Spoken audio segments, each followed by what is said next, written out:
안녕하세요. 단위학교 학생부 종합전형 지도 제1부 학생부 종합전형 이해 및 생활기록부 강의를 시작하도록 하겠습니다. 오늘 강의를 맡은 저는 서울고등학교에 근무하고 있는 교사 김선욱입니다.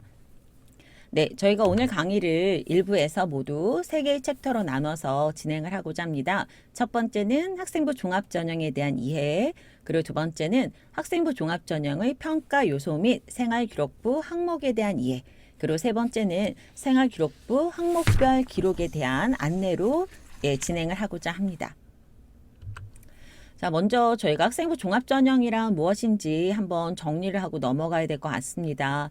이미 종합전형이 시행된 지 10년이 넘었기 때문에 우리 선생님들은 너무 잘 알고 계신 부분들이지만 이 자료를 우리 학생들도 볼 수 있다라고 하시더라고요. 우리 학생들 같은 경우는 사실 입시를 처음 하는 학생들이기 때문에 학생부 종합전형이 무엇인지 먼저 좀 명확하게 설명을 해줄 필요가 있을 것 같아서 전반적인 내용은 우리 선생님들이 많이 아시는 거지만 다시 한번 우리 학생들에게 잘 전달될 수 있도록 내용을 조금 정리해서 구성을 해 보았습니다.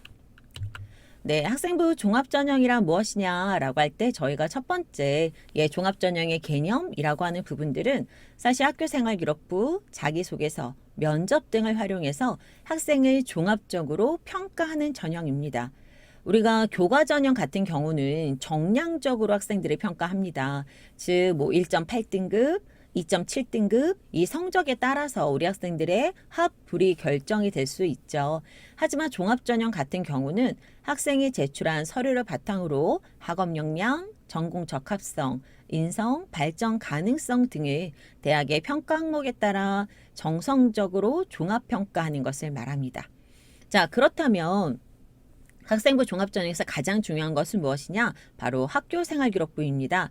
우리 학생이 1학년부터 3학년까지의 교과 및 교과 연계 활동, 교과 외 활동이 기록되어 있어서 우리 학생들의 고교 생활을 읽어낼 수 있는 중요한 자료인데요. 학생들이 사실 학교에서 가장 많은 시간을 보내는 것은 교과 수업 시간입니다. 이 시간에 우리가 개념이나 이론을 공부하기도 하지만 수용활동이나 실험 또는 발표 등을 통해서 개별 역량을 키울 수도 있죠. 그리고 교과 시간 이외에는 진로활동, 동아리활동 같은 다양한 교과 외 활동을 통해서 관심 분야에 대해 관련한 그 경험을 하고 성장해 나갈 수도 있습니다. 그래서 학생부 종합전형을 한마디로 말하면 네, 학교 생활에 충실한 학생을 선발하는 전형이다라고 기억해 주시면 좋겠습니다. 자, 2019년 학생부 종합전형 공정성 제고에 따라서 지금 2학년 학생들 같은 경우에는 자기소개서가 3개 문항 3,100자로 축소가 되었습니다. 그리고 교사 추천서는 이미 2022 지금 3학년부터 모두 다 폐지가 되어 있는 상황인데요. 근데 우리 1학년 학생들은 2024 대입에서는 자기소개서까지도 폐지가 된다라고 공지가 되어 있습니다. 즉 이제 가장 중요하게 남아있는 것은 학교생활기록부밖에 없게 되는 것이고요. 이렇게 공정성 제고에 따라서 우리가 서류가 간소화되어 있는 것을 보실 수가 있습니다. 그리고 대학별 고사 안에서는 대입에서 블라인드 서류 평가가 되고 면접 평가도 블라인드로 이루어진다라고 하는 점을 기억해 주시면 종합전형 안에서 학교생활기록부가 가장 중요한데 이 생활기록부 안에서도 개인에 대한 것과 학교에 대한 또는 지역에 대한 모든 정보가 가려진다. 그렇기 때문에 정말 우리 학생 개인의 어떤 역량이 주된 평가 그 대상이 된다라고 하는 것을 기억해 주시면 좋겠습니다. 자, 2022 학생부 종합전형 제출 서류를 저희가 한번 보고 가려고 하는데요. 이미 서류 간소화가 진행되고 있음을 알려드리기 위해서입니다. 올해 고3들 같은 경우는 자기소개서가 폐지된 학교들이 지금 빨간색으로 되어 있는데요. 학교생활기록부는 이제 요것만 제출하는 그쵸? 자기소개서가 폐지되고 생활기록부만 제출하는 학교가 이렇게 많이 늘어났습니다. 고려대, 서강대, 서울교대, 숙명여대, 외대, 한양대, 한양대 에리카. 물론 숙명여대와 한양대, 한양대 에리카는 본래 학교생활기록부만 제출했었는데요. 우리 학생들이 굉장히 많이 희망하는 학교들인데 이 학교들에서 이미 생활기록부만 제출을 한다라고 하는 것은 우리가 자기소개서가 지금 2학년들까지는 아무래도 그 적용이 되는 대상이기는 하지만 그래도 가장 중심이 되는 서류는 생활기록부겠구나라고 하는 것을 알 수 있는 것이죠. 왜냐하면 저희가 수시 6개를 쓰는데 그 6개 학교 중에 어느 학교는 자기소개서를 쓸 수도 있지만 어떤 학교는 아예 생활기록부만 가게 되는 상황이 발생하기 때문에 가장 중요한 서류를 우리가 학교생활기록부다라고 기억해 주시면 되겠습니다. 자, 그러면 우리가 생활기록부와 자기소개서에 대해서 조금 보고 갈까 합니다. 생활기록부는 뭐냐면 교사가 학생활동에 대한 객관적 사실과 이를 통해서 성장해가는 학생의 모습에 대해서 정성적으로 평가하는 것입니다. 그래서 교사가 쓰는 것이죠. 예, 교사가 사실의 기록 플러스 관찰과 평가의 기록이라고 할 수 있고요. 우리 학생들이나 선생님들이나 우리 생활기록부 안에서 보자면 3년간 생활기록부를 작성하시는 선생님들이 최소 30분 이상이 됩니다. 그러니까 30명 이상의 교사가 그 한 학생에 대한 기록을 각 과목별로, 각 학년별로 기록하는 것이기 때문에 굉장히 충실한 누가 기록이라고 볼 수 있을 것 같습니다. 그래서 다른 서류 없이도 사실 그 학생에 대한 평가가 가능한 이유는 뭐냐라고 했을 때, 3년간 30명이 넘는 교사가 이 학생에 대해서 어떤 사실을 기록했고 관찰과 평가에서 어떤 생각을 했는지 어떤 기록을 남겼는지를 통해서 이 학생의 우수성을 우리가 평가할 수 있다라고 하는 것이겠죠. 자기소개서는 2학년 학생들까지만 적용되는 서류인데요. 예, 자기소개서의 독자는 즉 평가하는 사람은 바로 사정관입니다. 근데 우리를 모르는, 우리 학생들을 하나도 모르는 사정관이 지원자를 잘 이해할 수 있도록 만들어주는 것이 바로 자기소개서이거든요. 그래서 제가 현장에서 우리 학생들한테 자기소개서에 대한 어떤 설명을 할 때는 뭐라고 하냐면 생활기록부를 읽어달라고 하는 나만의 내비게이션이다 라는 이야기를 합니다. 저희 요즘에 왜 내비게이션 보면 그 바닥에 초록색 줄, 그다음 분홍색 줄 그려져 있잖아요. 전 그런 거라고 생각합니다. 우리 생활기록부는 사실 어떻게 보면 사실의 기록, 그다음에 교사가 관찰한 기록인데 자기소개서는 우리 학생들이 자신의 그 활동에 대한, 즉 생활기록부에는 기록되지 않은 동기, 과정, 노력, 즉 우리 지원자, 우리 학생만의 특성을 나타낼 수 있거든요. 그래서 자신의 언어로 다른 지원자와는 무엇이 어떻게 왜 다른지 생각해 보고 그 활동 경험과 활동이 우리 학생들에게 미친 영향과 변화를 보여주는 것. 그래서 본인의 어떤 이야기를 가지고 쓰고 이 이야기를 생활기록반에서 확인할 수 있도록 안내를 하는 것. 그래서 제가 내비게이션이라고 설명을 드린 거거든요. 그래서 이렇게 자기소개서를 통해서 사실은 생활기록부를 더 잘 이해할 수 있는 부분들이 있기 때문에 우리 학생들은 자신에게 이 활동이 어떻게, 왜, 어떤 영향을 주었는지 잘 정리해 주실 필요가 있겠습니다. 자, 비교과 영역의 반영 영역도 변화가 있는데요. 우리 고2 학생과 고1 학생이 좀 차이가 굉장히 많습니다. 그래서 이제 고2 학생들이 지금 왼쪽에 있는데 수상, 동아리, 봉사, 교과학습, 독서활동 상황에서 대부분 이제 가능한 부분들인데 고1 학생들 같은 경우는 미반영과 미기재라고 제가 빨간색으로 표시를 해놨습니다. 이 차이가 뭐냐면 미반영이라고 하는 것은 생활기록부에 기록은 되지만 대입에서 반영되지 않는 거죠. 즉 저희가 온라인 전송이라고 하는 걸 하거든요. 그런데 그때 대학에 이 자료들이 가지 않는 것을 말하고요. 미기재라고 하는 것은 아예 생활기록부에 기록이 되지 않는 것을 말합니다. 그러면 수상도 가지 않고 자율동아리도 가지 않고 그다음에 교회 봉사활동도 가지 않고 영재 발명교육도 가지 않고 독서활동도 가지 않는다면 뭐가 남죠? 뭐가 남는 거지? 이렇게 반영하는 게 많이 없는데 그러면 종합전형에서 평가가 제대로 이루어질 수 있을까요? 라는 의문을 제기하기도 합니다. 그런데 자, 비교과 영역이 축소되기는 하지만 좀 강화되는 부분들이라고 하면 교과 영역의 강화다라고 저희는 생각할 수 있을 것 같아요. 사실 그 비교과라고 하는 것은 창체나 뭐 다른 부분들을 이야기하는데 반영하는 부분들이 생활기록부에서 이제 대입해서 반영하는 영역이 줄어들면서 무엇이 커졌냐? 자, 보시면 알겠지만 과목별 세특의 파이가 굉장히 많이 커지게 됩니다. 근데 이 과목별 세특의 파이가 커지는 것은 사실 교과 성적만으로 반영하겠다라고 하는 것이 아니라 교과 성적이라고 하는 것은 정량적 평가가 되는 거잖아요. 근데 이 과목별 세특이라고 하는 것은 우리 학생들의 수업 시간의 활동 역량입니다. 즉 그 등급이나 그쵸 어떤 수치화되어 있는 성적으로는 확인할 수 없는 그런 과목별 세특의 내용들을 적극적으로 활용하겠다. 그렇기 때문에 우리 고1, 2 학생들은 사실 지금 학교 생활에서 수업을 열심히 듣고 그다음에 수업에서 선생님들이 그 교육과정 안에서 진행하고자 하는 여러 가지 활동들이 있잖아요. 그걸 충실하게 해주시면 이 과목별 세특을 차곡차곡 쌓아서 사실은 종합전형을 자연스럽게 준비할 수 있는 자연스럽게 준비할 수 있는 그런 어떤 방향으로 가고 있다라고 볼 수 있는 것이죠. 자, 그러면 이렇게 종합전형에 대한 전반적인 설명을 드렸으니까요. 우리가 그렇다면 종합전형에서는 도대체 무엇을 평가하는 것인지 그리고 이것이 생활기록부랑은 어떻게 연계되어 있는 것인지 봐야 할 것 같습니다. 그래서 저희 두 번째 챕터는 뭐냐? 학생부 종합전형 평가 요소 및 생활기록부 항목 2입니다. 2022 한국외대 학생부 종합전형 가이드북 안에 보면 이렇게 학생부 종합전형 평가 요소를 안내하고 있습니다. 보통 대부분의 대학들이 이런 4가지 영역을 많이 평가하고요. 뭐 3가지 영역을 평가하는 학교도 있고 한데 가장 기본적으로는 보통 학업 역량, 계열 적합성, 그리고 인성, 발전 가능성을 평가하게 되는 것 같습니다. 그런데 이런 부분들을 저희가 조금 하나하나 좀 자세히 살펴보면 경희대 종합전형 가이드북 안에서 제가 가지고 왔는데요.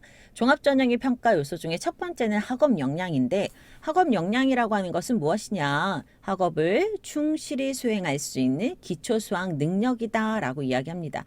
근데 여기에 보면 30%라고 하는 반영 비율이 있잖아요. 근데 이 반영 비율은 학교마다 다 다릅니다. 그래서 우리 학생들이 지원하게 되는 그 학교에 따라서 반영 비율이 다르다라고 하는 것을 좀 참고해 주시면 좋겠고요. 학업 역량은 단순하게 교과 성적만으로 평가하는 것은 아닙니다. 그래서 교과 성취도뿐만 아니라 탐구활동, 교내 경시대회, 독서활동, 동아리 활동들을 모두 종합적으로 확인한다라고 안내하고 있습니다. 그래서 학업 성취도 안에서는 전체적인 교과 성적, 학년별, 학기별 성적, 그 다음에 대학 수학에 필요한 기본 과목, 그 다음에 유난히 소홀함을 보인 과목은 없는가? 이게 뭐냐면 학생들이 질문을 하는데 선생님 등급 산출하는 과목 말고 나머지는 그래도 좀 힘을 빼도 되지 않을까요? 라고 하는데 종합전형을 하는 학생들이라면 종합전형을 지원하고자 하는 학생들이라면 제가 맨 처음에 학생부 종합전형을 한마디로 뭐라고 정리했었냐면 학교 생활을 충실하게 한 학생들을 선발하는 전형이다라고 말씀드렸습니다.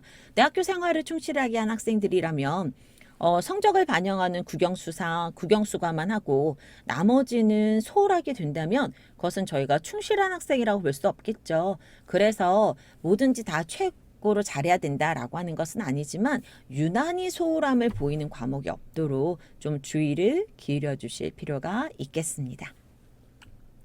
자, 두 번째는 이제 저희가 학업 역량 안에서 학업 태도와 학업 의지라고 하는 부분이 되게 중요한데요. 왜냐하면 성취도라고 하는 것은 어떻게 보면 성적하고 되게 연결되어 있는데 학업 태도와 학업 의지는 성취도도 중요하지만 지금 이 네모난 박스에 놓은 3개의 내용을 읽어보시면 결국에는 같은 내용이다라고 하는 걸 아실 수 있을 거예요. 새로운 지식을 획득하기 위해 자기 주도적인 태도로 노력하고 있는가? 그리고 지식의 폭을 확장하고 새로운 것을 창출하려는 노력을 하고 있는가? 적극적이고 집중력이 있으며 스스로 참여하고 이해하려는 태도와 열정을 보이는가? 결국엔 어떤 거냐? 진짜 내가 학업에 대한 태도, 내가 학업에 대한 적극적 의지를 가지고 있는 것이냐라고 정리할 수 있는 것이죠.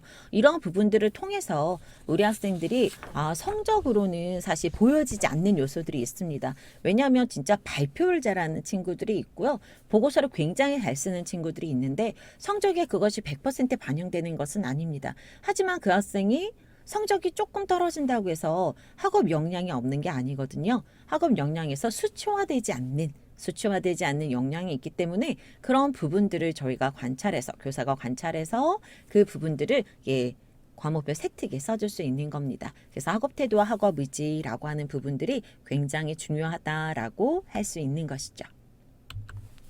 자, 저희가 교과서 발달 상황을 보면 이렇게 학기, 교과, 과목 나와 있는데요. 학교 생활의 기본은 수업입니다. 그래서 수업 시간은 학교 생활에서 가장 많은 시간을 우리 학생들이 보내고 있고요. 우리 학생들의 지적인 능력이나 장점, 관심 분야를 보여줄 수 있는 중요한 평가 항목이죠. 그래서 원점수, 과목 평균, 표준 편차, 수강자 수 다양한 내용을 고려해서 3년간의 기록을 정성평가합니다. 단순하게 수치로만 볼 수 없는 이유는 뭐냐면 우리 학생들이 지금은 어때요? 개정교육과정이라고 해서 선택교육과정을 하고 있습니다. 그러다 보니까 내가 선택한 과목이 전공을 가기 위해서 나의 어떤 진학을 위해서는 꼭 수강해야 되는 과목이지만 수강자 수가 너무 적게 되면 내가 열심히 노력한 것에 비해서 사실 등급 산출이나 이런 부분에 있어서는 불이익이 생길 수도 있죠. 하지만 그런 부분들까지도 다 고려하겠다라고 하는 것입니다. 그래서 우리 학생들이 그 선택 과목에 대한 안내도 저희가 나중에 드리겠지만 이렇게 꼭 배우고 가야 되는 과목들은 수강할 수 있도록 조금 노력을 해줄 필요가 있겠죠. 과목별 세부 능력 및 특기 사항은 다음과 같은 형식으로 기록이 되는데요. 각 교과 선생님들을 기록해 주시는 항목. 아까 제가 뭐라고 그랬죠? 3년간 30명이 넘는 교사가 이 한 학생에 대한 기록을 남긴다라고 했잖아요. 그래서 우리 학생들의 학업적인 역량뿐만 아니라 사실 인성도 파악할 수 있는 부분이다. 왜? 우리 학생들이 수행한 다양한 활동이 기록되고요. 얼마나 열심히 참여했는지, 어떤 학습 태도를 보였는지 그런 부분들이 모두 다 기록되는 것으로 알 수 있습니다. 자, 그러면 저희가 사례를 한번 볼까 해요. 네, 경희대학교 종합전형 가이드북 안에 수학과 일반고 합격 사례가 나와 있는데요. 그중에서 제가 세부 능력 및 특기 사항만 발췌를 해봤습니다. 자, 수학을 보시면 54회의 과제물을 빠짐없이 수행했다. 그러니까 얼마나 수업 시간에 적극적으로 임했는지 알 수 있죠. 그리고 문제풀이를 발표하는 기회가 있을 때마다 적극적으로 설명했다라고 하는 부분. 그런데 1학년 수학에서 이랬는데요. 2학년 확률과 통계 보시면 세 번째 줄에 다른 유형끼리 분류하고 심화되는 순서로 수업을 진행하고 다른 학생들의 참여를 유도했다. 즉 수학에 대해서 굉장히 재밌게 공부하고 적극적으로 임한 학생이고 다른 학생들한테까지도 어때요?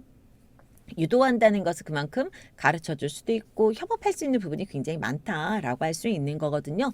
이런 세부 능력의 특기 사항이 수학과를 가는 데 있어서는 굉장히 어때요? 큰 영향을 미치지 않았을까요? 근데 이 부분에 대해서 경희대학교에서는 이렇게 사정관님의 평가가 있더라고요. 자, 보시면 모든 교과에서 사실 타 과목에서도 우수한 성취도를 보여주었는데 수학 문제를 시험지로 제작해서 각 교실에 게시하고 자, 이 부분은 사실은 우리 생활기록부 안에는 없었습니다. 하지만 자기소개서 안에 있었던 내용인 것 같아요. 그래서 이제 그 부분들이 나오고 있고요.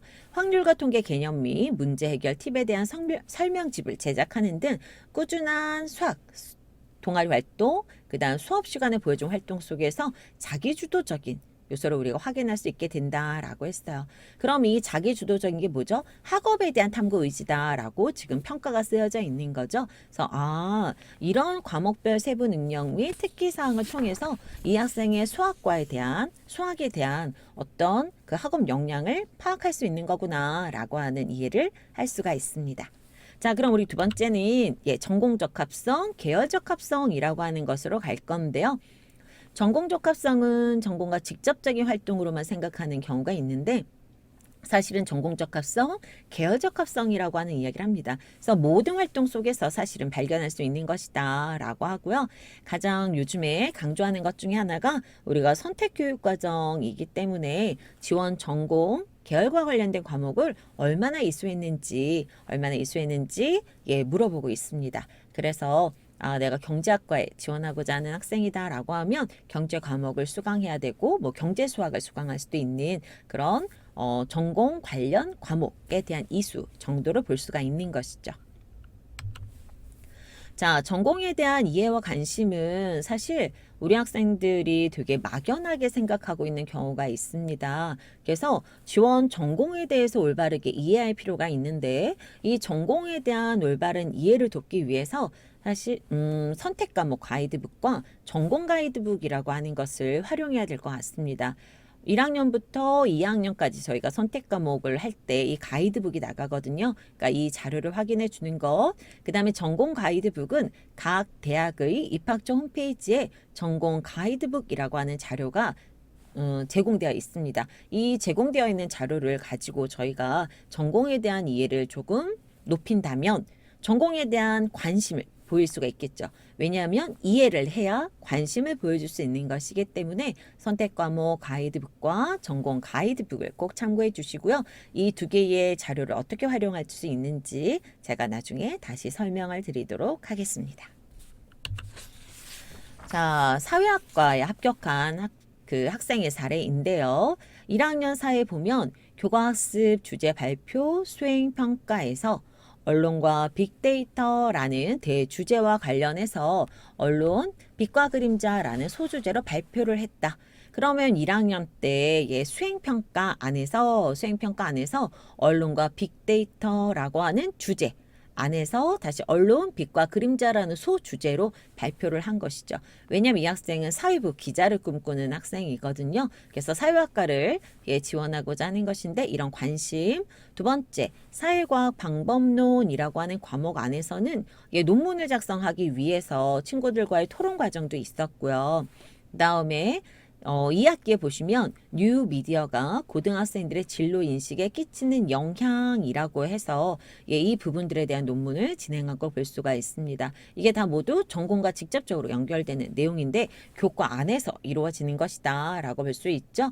그리고 3학년 때 독서와 문법이라고 하는 과목 안에서는 일단 독서와 문법에서 요구하는 기본적인 학업 역량도 나타나 있습니다. 문법, 맞춤법, 어긋나는 표현들을 찾아서 직접 교정해보는 태도. 그러니까 우리말에 대한 이해를 높이는 것을 볼 수가 있고요. 그 다음에 진로 독서를 했는데 언론 글쓰기 이렇게 한다라고 하는 것을 읽고 전공과 관련된 부분들에 대한 내용을 이렇게 제공한 부분들이 있습니다. 그래서 우리 학생의 1학년, 2학년, 3학년 각 다른 교과 안에서도 사회학과라고 하는 전공과 연결되어 있는 내용들을 우리가 확인할 수 있는 것이죠. 전공적 합성하면 보통 동아리만 생각하는 경우가 많이 있는데 동아리는 굉장히 잘 나타나거든요. 그런데 이렇게 각 교과 안에서도 나타날 수 있다는 것을 좀 기억해 주시면 우리가 제일 첫 번째 챕터에서 뭐라고 했냐면 지금은 가장 중요한 게 과목별 세특이다라는 이야기를 했었는데 이 부분 안에서 학업 역량뿐만 아니라 이렇게 전공적 합성, 계열 적합성까지 드러낼 수 있다라고 하는 것을 우리가 충분히 이해할 수 있을 것 같습니다. 자, 사정관님의 평가는 어땠냐면 사회부 기자라는 뚜렷한 목표를 갖고 있는데 인간과 사회구조 속성에 꾸준한 관심을 보여주었고 동아리 활동을 통해서 기사문 작성하는 것도 했고요. 다양한 독서도 있었고요. 그 다음에 이제 세 번째 줄에 보시면 사회과학 방법론, 실용경제, 국제경제 과목을 이수하면서 전공과 관련한 지적 호기심을 해결해 나갔다. 이런 부분들이 자기소개서에도 잘 나타났다라고 되어 있는데 앞에 있었던 생활기록부만 봐도 이 학생은 굉장히 다양한 교과 안에서 자신의 관심을 잘 드러낼 수 있었겠구나라고 하는 것을 짐작할 수 있는 부분들이 있는 거죠. 이런 부분들이 우수한 평가를 받는 요소가 된다라는 내용입니다. 자, 창의적 체험 활동에서도 되게 잘 나타나요. 사실 창의적 체험 활동은 이렇게 4개 영역으로 나타나는데요. 우리 학생의 관심 영역을 파악하고 자기 주도성과 인성 및 태도를 확인할 수 있는 부분인데요. 적극적인 참여와 공동체 활동에 협력적인 태도, 지속적인 참여로 자율활동, 동아리활동, 진로활동 등 학업 외적인 부분에서 우리 학생의 특성, 학업의 소양의 우수성을 파악할 수 있는 부분입니다. 좀 자세히 살펴보면 자율활동 같은 경우는 중앙대학교 같은 경우는 이렇게 안내를 하고 있더라고요. 우리 학생의 창의적인 기획, 활동 결과, 문제 발생 시의 문제 해결 능력, 즉 단체 활동 속에서 드러나는 우리 학생 개인의 특성이다라고 했고요. 국민대학교 같은 경우는 리더십과 공동체 정신을 엿볼 수 있는데 구체적인 활동 내용이 중요하다.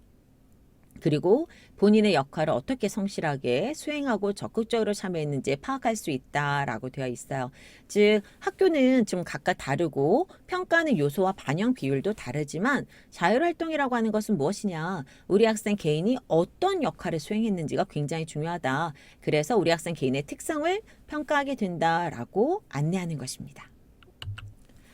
자, 동국대학교 이 종합전형 가이드 부간에 보면 역할의 주도성과 전공에 대한 관심을 확인할 수 있는 사례인데, 자, 이 학생은 학습 부장인데 수업 준비 및 학급의 수행평가 날짜 공지 및 과제물 수합, 그리고 학급 친구들의 멘토 역할, 그리고 코로나19 사태로 인한 변화를 다룬 동영상을 보고 사회학의 시선에서 분석했다. 그 분석이 무엇이냐라고 했을 때 사회적 재난, 언택트, 초개인화, 패러다임이 등장이다라고 하는 것이 바로 밑에 나오는 거죠.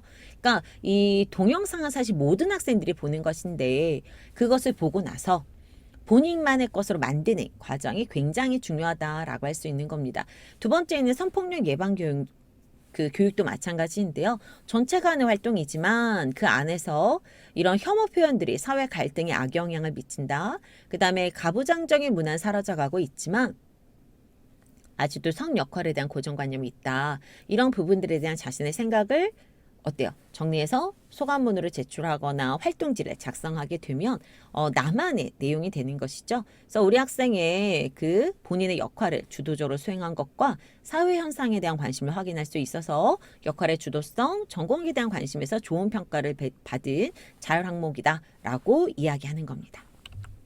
자, 동아리 활동 우리 학생들이 굉장히 재밌게 하고 즐겁게 하는 활동인데요. 우리 학생의 관심 분야를 파악하고 활동 범위, 개인의 역할 및 성과를 통해서 우리 학생의 탐구 역량, 전공 적합성, 발전 가능성, 인성을 확인하게 됩니다. 자, 이런 것은 사실 결과에 대한 단순한 평가보다 그 과정이 되게 중요한 거죠. 그 과정에서 드러나는 개별적인 행동 특성, 협력 활동, 실적을 평가하는 것입니다. 자, 밑에 있는 동국대학교 내용을 보면요. 해당 전공을 이수하기 위한 관련 역량, 전공에 대한 관심과 학습 경험, 즉 우리 학생들이 그 과정에서 무엇을 배웠는지 그리고 그것을 어떻게 내면화되었는지를 우리가 평가하는 부분들이 바로 동아리 활동이다라고 할 수 있죠. 자, 영자신문반 활동으로 교육학과에 지원한 사례인데 제가 특별히 이 부분을 보여드리는 이유는 뭐냐면 지금 이제 변경된 부분들이 있습니다. 왜냐하면 생활기록부에 대한 그 가이드가 계속해서 변경되는 부분들이 있는데 지금 보시면 동아리 활동이 영문 기사를 그 영어로서 기록해 놓은 부분들이 있잖아요. 올해 생활기록부를 기록할 때에는 이렇게 영어로 직접 쓰는 것이 거의 그 지양되고 있는 부분이기 때문에 주의를 조금 우리 선생님들은 기울여 주실 필요가 있고요. 우리 학생이 사실 영자신문반을 했는데 교육학과랑 어떤 내용이 있을까라고 하는 부분들을 보면 사회 불평등에 관한 글을 읽고 사회 계층 구조 재생산 원인으로 교육 불평등에 관심을 가지고서 교육 선발 지수 분석, 부모 직업 지위에 따른 상급 학교 진학 유형을 분석해서 이것을 소개하는 글을 영어로 썼다는 거죠. 그러면 이 학생은 해당 전공, 즉 교육에 관련된 사회 문제에 대한 심도 있는 탐구도 진행했지만 영자신문이니까 사실 영어 역량도 굉장히 뛰어난 학생이라고 할 수 있습니다. 그래서 두 가지를 다 파악할 수 있는 거죠. 단순하게 보통 교육학과를 지원하는 학생들은 뭐 또래 상담반이라든가 교육봉사 이런 걸 되게 많이 하는 동아리 활동이 많은데 이렇게 다른 동아리이지만 우리 학생의 관심을 충분히 보여줄 수 있다라고 하는 부분에서 조금 유의미한 부분이지 않을까라는 생각이 들어서 사례로서 제시를 해보았습니다. 자, 진로 활동은 학생의 관심사를 잘 보여줄 수 있는 부분인데요. 평가자는 사실 진로 활동과 자기소개서를 연결해서 우리 학생의 진로 탐색에 대한 노력을 파악할 수가 있습니다. 자, 근데 이제 질문들이 있는데 어떤 질문이 있냐면 진로 희망사항은 반영되지 않는 것으로 변경되는데 평가할 때 달라지는 점이 있나요? 라고 하는 질문이었어요. 자, 올해 고3부터는 대입 수시 모집부터 진로 희망사항 항목은 삭제됩니다. 그래서 창의적 체험활동 상황에 진로활동 특기사항에 기재되는 희망 분야 역시 제공되지 않아요. 하지만 우리 생활기록부에 기재되는 진로 특기사항은 제공이 되기 때문에 우리 학생들의 그 3년간의 노력이 보여지고요. 또는 자기소개서를 통해서 2학년 학생들 같은 경우에는 그 부분들을 확인할 수 있는 또는 설명할 수 있는 기회가 있기도 합니다. 그래서 진로와 연계된 활동 자체가 사실 우리 학생들의 지원 전공에 대한 관심, 진로 변경의 가능성, 왜냐하면 충분히 바뀔 수 있거든요. 그럴 때 그 변경의 가능성을 확인할 수 있기 때문에 그런 부분들 안에서 유의미하다라고 하는 안내이죠. 자, 그래서 진로 활동과 지원 전공의 연계가 잘 드러난 경우인데요. 일본학과를 지원한 학생인데 보시면 강연 내용을 바탕으로 이제 강연을 들었어요. 번역가와 통번역가에 대한 강연을 들었는데 진로 계획을 더 구체적으로 보충하는 계기가 되었고 강연이 끝난 다음에 강사랑 상담을 하면서 자신의 진로를 적극적으로 탐색하는 모습을 보였다고 합니다. 그리고 또 이후에 어떤 활동이 있었느냐? 전공어 문화주간이 있었는데 전시를 보고 체험 활동에도 적극적으로 참여하고 번역이라고 하는 것은 사실 그 나라의 문화를 이해하는 걸 되게 중요하잖아요. 그래서 그 문화와 언어에 대해서 알아보고 관심을 가지는 계기가 되었다라고 하는 활동이 있습니다. 그래서 이런 부분들을 보면 번역가로서 필요한 역량이 단순한 언어 능력뿐만이 아니라 국가의 문화를 이해하는 데도 필요하다는 점을 잘 나타내고 있다라고 하는 것을 우리가 확인할 수 있는 것이죠. 자, 그럼 이제 평가 요소 중에서 세 번째 인성 부분인데요. 인성은 착한 학생을 뽑는 것이 아닙니다. 우리 학생들이 간혹 착각하는데 그것이 아니라 인성은 뭐냐면 수업 시간 동아리 활동에서 이 공동체 일원으로서 상호작용하면서 성장하는 모습. 아까 학교 생활에 충실한 학생을 뽑는 것이 우리가 종합전형의 취지다라고 말씀을 드렸잖아요. 근데 공부를 잘하는 것, 뭐 학업에 되게 적극적으로 임하는 것도 중요하지만 우리는 학교라고 하는 작은 사회 안에서 하나의 그 구성원으로서 역할을 배우는 부분들도 있거든요. 그래서 공동체 일원으로서 상호작용하면서 성장하는 모습. 그렇기 때문에 협업 능력, 나눔과 배려, 소통 능력, 도덕성, 그리고 성실성 이런 부분들을 평가하게 되는 겁니다. 네, 이런 부분들을 평가하게 되고요. 발전 가능성이라고 하는 것은 지금보다 앞으로 더 나아질 가능성에 대한 건데 사실 선생님들은 학생들을 지도하면 이 아이가 추후에 더 많이 발전할 것 같다, 성장할 것 같다라는 생각을 하게 됩니다. 왜냐하면 1학기 다르고 2학기 다르고요. 그 다음에 발표할 때마다 발표 횟수가 늘어나면 늘어날수록 그 아이의 성장을 보기 때문이거든요. 근데 이제 그런 부분들을 선생님들이 사실 세부능력 특기 사항에 많이 쓰시게 되는데 이 발전 가능성 안에는 자기 주도성, 왜?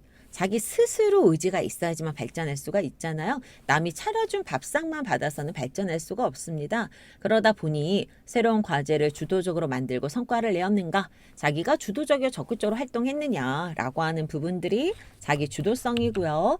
그러다 보면 다양한 경험을 하게 되죠. 왜냐하면 다양한 경험을 해야만 우리가 배울 수가 있습니다. 그래서 자율, 동아리 봉사, 진로활동과 같은 창체활동, 그리고 독서활동은 사실 간접 경험이 많이 쌓이는 거잖아요. 그 다음에 예술체육. 여러분들 왜 음악, 미술, 체육도 하고요. 요즘은 스포츠 클럽도 하고요. 이런 부분들도 굉장히 우리 학생들의 경험의 폭을 넓혀준다라고 할 수 있는 거죠. 자, 그리고 리더십이라고 하는 것은 제가 일부러 따로 좀 설명을 해야겠다라고 하는 생각을 했는데 단순하게 회장이나 동아리 기장을 했다라고 해서 리더십이 있는 것은 아닙니다. 우리가 구체적인 경험이 있어야 되는데 구성원의 화합과 단결을 이끌어가기 위한 구체적인 행동 경험, 그리고 공동체의 목표를 달성하기 위해서 계획하고 실행을 주도한 경험. 그러면 이거는 사실 뭐 학급 회장, 동아리 기장뿐만이 아니라 모든 조에서도 내가 조장이 아니어도 할 수 있는 거고요. 어떤 구성원들이 있더라도 내가 어떻게든 이 문제를 해결해 나가고 같이 해 나갈 것인가 에 대한 고민과 실천력을 가지고 있는 학생이라면 당연 리더십 있는 학생이라고 평가를 받을 수가 있습니다. 근데 이런 부분들은 어디에 많이 나타나냐면 우리 앞에서 말했던 뭐 과목별 세부능력의 특기사항이나 창의적 체험활동에도 많이 나타나지만 맨 마지막 항목이 바로 우리 담임 선생님이 작성해 주시는 행동특성 및 종합의견이거든요. 네, 행동특성 및 종합의견은 우리 학생의 학교활동 전반을 바탕으로 총체적으로 확인할 수 있는 부분입니다. 그래서 창의적 체험 활동이나 뭐 이런 데서 드러나지 않았던 부분들을 우리가 볼 수 있고요. 특히 올해 3학년부터는 추천사가 폐지되었는데 1학년, 2학년 때 담임 선생님이 써주신 1500바이트씩 모두 다 보통 500자씩 기록이 되거든요. 그 1, 2학년 때 담임 선생님 써주신 그 행동특성 및 종합의견이 교사의 추천서를 대신할 수 있기 때문에 굉장히 중요한 평가 항목이 된다, 평가 대상이 된다라고 보시면 좋을 것 같아요. 그래서 이 사례를 보시면 개인 특성 확인할 수 있는 사례인데 1인 인력으로 기록 편집부 차장을 맡아서 익명한 프로젝트 기획을 했는데 학급의 분위기가 따뜻하게 해진데 크게 기여했대요. 그러니까 사과하고 싶었던 내용, 고마웠던 내용. 그럼 우리 어때요? 마음이 사르르 녹아지는 또는 따뜻해지는 그런 경험을 하게 되잖아요. 그래서 학급의 분위기가 따뜻해지는데 크게 기여했다라고 하는 거고요. 또 학급 신문을 기획하면서 학급의 기사거리를 글로 쓰고 학생들에게 배포해서 즐겁고 풍성한 학교 생활을 할 수 있게 기여했다라고 했는데 우리 학생이 맡은 역할에 대해서 얼마나 적극적으로 수행했는지 그로 인해서 학급 공동체에 기여한 부분이 무엇인지가 잘 나타나 있습니다. 특히 공동체에 기여한 부분들이 굉장히 중요하거든요. 왜냐하면 자기소개서 2번 항목에 있기 때문입니다. 저희가 2부에서 그 부분에 대한 안내를 조금 드리도록 하겠습니다. 자, 그럼 이제 세 번째 생활기록부 항목별 기록에 대해서 다시 한번 조금 정리를 해보려고 합니다. 그건 뭐냐면 조금 좋은 사례와 좋지 않은 사례, 어떻게 하면 기록이 좀 더 풍성해질까? 아니면 우리 학생들은 어떻게 하면 내가 조금 더 적극적으로 임할 수 있고 이것이 기록될 수 있도록 내 활동을 계획할 수 있을까? 라고 하는 게 바로 이 세 번째 챕터가 될 것 같습니다. 자, 저희가 자율활동에 지금 1번과 2번이 있는데요. 1번과 2번을 비교해 보시면 1번은 학급회장으로 남다른 봉사정신과 희생정신, 리더십을 발휘해서 원만한 학급 경영에 힘썼다. 자기 주도적 리더로서의 성장 기대되는 인재다. 라고 되어 있죠. 근데 우리 학생의 어떤 개인적 특성, 그 다음에 리더십을 발휘했던 사례는 사실 나오고 있지 않습니다. 그러니까 A 학생, B 학생, C 학생한테 똑같이 입력을 해주어도 하나도 차이가 나지 않는 사례다라고 볼 수 있는 거죠. 그런데 두 번째 사례를 보시면 2학기 선도부원으로 활동했다. 그런데 학생들의 바른 교복 착용 및 교칙 준수 등 건전한 학교 생활이 될 수 있도록 도움을 주기 위해서 회의에서 안건을 제시했대요. 그러니까 이 학생이 안건을 제시했는데 그게 무엇이었냐? 바른 교복 착용의 예. 그 다음에 교칙이라고 하는 것이 우리가 외우기가 되게 어렵잖아요. 그러니까 사진으로 안내를 하게 되면 어떨까라고 하는 안건을 제시해서 학생회와 연합해서 홍보하는 활동을 했었는데 그것이 굉장히 학생들한테 반응이 좋았대요. 그래서 이렇게 어떻게 하면 왜냐하면 우리가 선도부원이 서 있으면 보통 뭐 벌점 때문에 지도하는 것처럼 서 있다라고 하는 생각을 하게 되는데 그것이 아니라 더 학교 생활이 조금 건전해지고 그다음에 서로 간에 왜냐면 싫은 소리를 하게 되면 조금 분위기가 안 좋아지잖아요. 네, 우리 서로 예의를 잘 지킬 수 있는 그런 부분들에 대해서 안내하고 도움을 줄 수 있도록 안건을 제시했다는 부분에서 이 학생의 어떤 문제 해결 능력과 같은 부분들을 확인할 수 있게 되는 거죠. 이런 부분들이 기록되는 것이 훨씬 이 학생에 대한 이해를 돕게 된다라고 볼 수 있습니다. 자, 또 자율활동에 보면 학교마다 이런 아카데미가 되게 많아요. 그래서 이제 제가 발췌를 해보았는데 독서 아카데미에 참석해서 저자 이야기를 직접 듣고 대화하면서 책의 내용을 이해하고 자신의 삶을 돌아보고 소감문을 작성했다.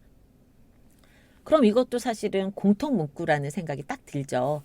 그런데 두 번째 예를 보면 독서 아카데미 참석해서 어떤 책을 읽고 나중에 토론에 이제 참여하게 되는 건데 독서 아카데미에서 이제 토론까지 한 케이스예요. 어떤 그 책의 내용과 연결해서 인정투쟁에서 벗어나 자신이 좋아하는 것이 행복의 척도가 되어야 한다는 것을 다른 책과 연결해서 설명했고요. 특히 토론에 참여한 학생이 다른 학생이 미국과 우리나라 의료체계의 차이점에 대해서 질문을 하자. 왜냐 맨 처음에 읽은 책이 아마 그런 분야와 관련되는 책이었던 것 같아요. 그런 질문이 나오니까 자신의 지식을 기반으로 이제 설명을 잘해줬는데 이 학생이 이제 의대를 가고 싶은 학생인 것 같아요. 의학에 대한 관심뿐만이 아니라 의료 행정과 시스템 등 다양한 분야에 걸쳐 있음을 확인하게 된다. 특히 왜 미국과 우리나라 의료 체계는 코로나 때문에 굉장히 많이 언론에도 나오고 그다음에 사람들도 그 부분에 대해서 이제 관심을 가졌던 부분이었는데 그런 부분들에 대한 어떤 설명이 잘 이루어졌다. 그래서 그 학생이 가지고 있는 어떤 자기 진로에 대한 이해를 조금 더 잘 확인할 수 있는 사례였다라고 볼 수 있는 것이죠.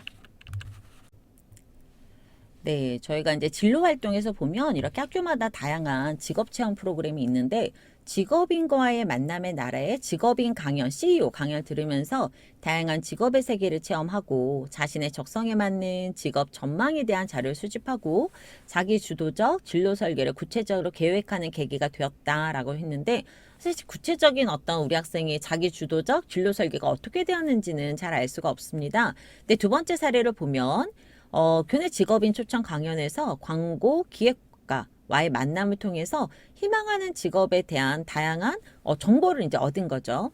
특히 그 광고 기획자에게 필요한 핵심 능력으로 통찰력, 창의력, 미적 감각, 의사소통 능력을 뽑고 진로 시간에는 이제 연계돼서 초청 강연뿐만이 아니라 진로 시간에는 이색 광고를 주제로 동물을 소재로 한 일회용품 사용 자재 공익 광고, 사회적 이슈인 페미니즘 소재란 광고, 미세먼지와 관련된 이색 광고를 제시하고 각 광고에 담겨진 의미를 소개하는 모습에서 주제 선정부터 자신 진로에 대한 탐색이 이루어진 부분이 돋보인다라고 하는 그런 진로 활동에 대한 기록이 있습니다. 그러니까 하나로 끝나는 것이 아니라 다른 활동과 연계가 되면 우리 학생의 어떤 진로에 대한 탐색이 더 잘 이루어진다라고 하는 것을 저희가 알 수 있는 것이죠. 자, 그러면 이번에는 과목별 세부 능력 및 특기사항을 볼 건데 우리 학생들이 진짜 관심을 많이 가지고 있는 부분이고요. 우리 선생님들도 되게 고민을 많이 하시는 부분입니다. 근데 이게 뭐냐면 사실 이제 1학년 국어에서 어떤 사건을 중심으로 주인공의 심리 상태와 주변인들의 반응을 섬세하게 표현한 단편 소설을 창작하였음. 실제 사건을 모티브로 소설 쓰기 활용하는 모습이 인상적이었음. 수학여행 경험을 가사의 형식에 담아 표현하였음. 적절한 자료를 활용하여 근거가 잘 뒷받침된 주장하는 글을 작성하였음. 그러면 수업 시간에 이루어진 활동만 기록이 되어 있는 거고요. 사실 두 번째 문화, 송민곡을 배우고 난 다음에 동일 작가의 작품이 사민곡을 찾아 읽고 송강전철의 생애, 가사 작품의 탄생 배경을 알아봄으로써 충신 연주지사로 일컬어지는 작품들에 대한 이해를 글로 작성했다. 그럼 수업 시간에 배운 걸 가지고 또 다른, 왜냐하면 3인곡이 먼저였거든요. 그러니까 찾아 읽은 주도적인 부분을 볼 수 있는 요소가 있고요. 또 양귀자의 비 오는 날이면 가리봉동에 가야 한다라는 글을 읽고 가치 있는 삶을 추구하는 방식을 비교해보고 자신이 할 수 있는 일이 무엇인지 생각하고 글로 정리하는 활동까지 있습니다. 그러면 첫 번째, 두 번째 보시면 아무래도 두 번째 내용이 조금 더 학생이 수업 시간에 배운 부분들을 바탕으로 해서 최 활동까지 나타나 있는 사례였다라고 볼 수 있고요. 또는 이렇게도 이제 될 수 있는 것 같아요. 자신만의 관점으로 바라본 문화, 이제 발표로 이강백의 파수꾼을 선택해서 이 학생 같은 경우는 그 촌장이 나오거든요. 촌장과 파수꾼이 나오는데 이 작품의 이제 촌장의 현대 사회에서는 어떤 모습일지 궁금해서 이제 이 작품을 선택했다라고 하면서 21세의 파수꾼이라고 하는 비교 부분에서 촌장은 미디어, 파수꾼 달을 속물적 지식인, 막루를 인터넷으로 설정해서 설명하는 부분들이 있습니다. 특히 촌장의 모습을 연계 독서를 활용해서, 왜냐 우리가 독서 활동 상황이 있지만 이것을 다른 교과 안에서 활용하게 되면 이렇게 기록으로 남길 수 있거든요. 특히 우리 1학년 학생들은 독서 활동 상황이 대학에 제공되지는 않지만 이렇게 교과 안에서 충분히 활용해서 기록으로 남겨질 수 있습니다. 그렇기 때문에 이제부터는 책을 안 읽어도 된다가 아니라 읽은 책을 정말로 수업 시간에 아니면 진로 시간에 또는 아니면 동아리 시간에 활용하는 것이 중요하다라고 하는 것을 이 사례를 통해서 이해해 주시면 좋을 것 같아요. 그래서 미디어 이해라고 하는 책에서는 촌장의 역할이 변화된 형태를 제시했고 포노사피엔스라고 하는 책에서는 일종의 촌장을 미디어를 올바르게 받아들일 수 있게 하는 방향점을 제시하면서 자신에 대한 이야기를 하고 친구들의 공감을 이끌어냈다라고 하는 내용을 제시할 수 있거든요. 그래서 이제 독서라고 하는 것을 교과 세특에서 어떻게 활용하는지의 사례로서 이렇게도 할 수 있지 않을까라고 하는 부분들을 한번 사례로서 제시해 보았습니다. 네, 저희가 제1부에서는 이 학생부 종합전형에 대한 전반적인 이해와 평가 요소, 그 다음에 생활기록부, 항목별 이해까지 했거든요. 제 2부에서는 2023 학생부 종합전형에 대한 전반적인 설명을 드리도록 하겠습니다. 그러면 1부 강의 마치고요. 2부에서 다시 뵙겠습니다. 감사합니다.